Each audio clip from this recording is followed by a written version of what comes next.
Hi, it's Pastor Paul L. Anderson here at the Fountain of Raleigh Fellowship, where we believe God's blessings never stop flowing. It is the 1st of March. Oh, I want you to literally march. Pick up your feet and put them down.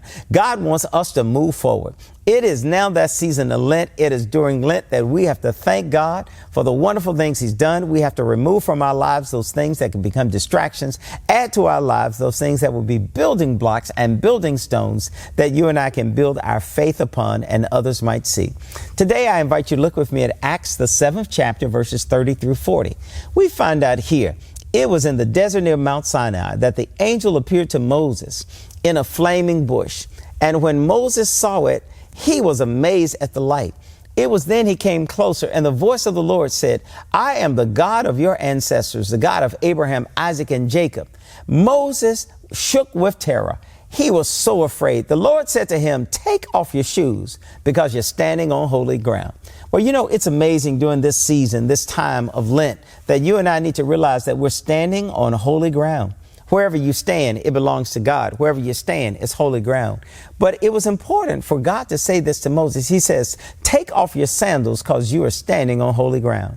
You know, too many times you and I, we've gone places and we've tracked things in that should have been outside. In ancient Israel, everybody wore sandals. Everybody were walking in the same common streets. But you know how it is. Whenever you have livestock that's walking in front of you, sometimes they will leave signs to let you know that they have been before you. It is then that we begin to see how ancient Israel has this practice always of taking off your shoes before you enter into some place. Now, God tells Moses, take off your shoes because I don't need the sinful attitude, the thoughts, the behaviors, the places that you've gone to come into my presence. Wouldn't it be great if you and I would take off our quote unquote spiritual sandals so that we can come boldly before the presence and the face of God? Here, God tells him, take off your sandals, Moses, because you're standing on holy ground. You know, we need to remind ourselves that the places that God gives us to worship, the places that God gives us to do ministry, the places that we live is holy ground. Moses see a burning bush, but the bush is not consumed. It has a perpetual fire. May you and I have a perpetual fire, the move of God in our lives.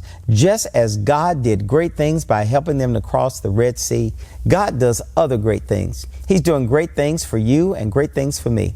When the Lord has done something great, you ought not keep it to yourself. Tell somebody else.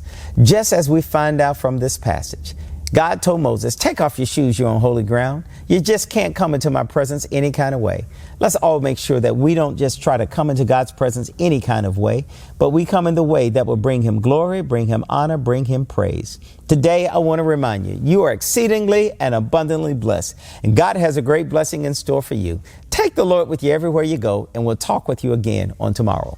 To sow a seed to the Fountain of Raleigh Fellowship, visit our newly redesigned website, thefountainofraleigh.org, and select Sow a Seed from the homepage. Also, giving has been made easier with the new Fountain of Raleigh app, available now in the Apple App Store and Google Play Store. Download today, select Giving from the main menu, and then follow the directions to complete your giving through Subsplash. Thank you so very much for all of your gifts and donations that you've given to the Fountain of Raleigh Fellowship. We thank you for what you've done in the past, what you're currently doing, and what you will do in the future. Your gifts and donations helps us to spread the gospel of Jesus Christ, not only locally, but throughout the world. Thank you again for your gifts, and may God continue to richly bless you. It is here at the Fountain that we believe that we are exceedingly and abundantly blessed, and may you receive those blessings that God has in store for you.